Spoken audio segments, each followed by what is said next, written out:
Before you can install WordPress, you'll need to have a domain registration and hosting.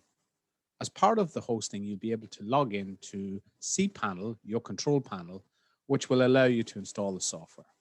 You can get the login to this cPanel via your web developer or via the company where you registered the domain. There are lots of options here, but the one that you'll need to install WordPress is under Applications, and it's a link called WordPress Toolkit.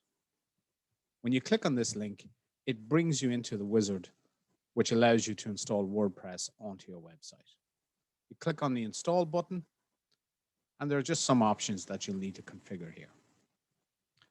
I'm going to change the location where I want to install to my testing platform, but ordinarily you don't need to change this at all. There's a username and a password that is auto-generated. You can just take a note of these two and then log in. Or you can set up the email address where you want to register your login against. In my case, I'm just going to set it up as a test.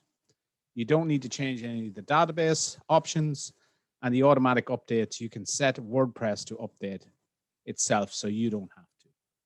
Okay, we're all good. Let's go and do the install.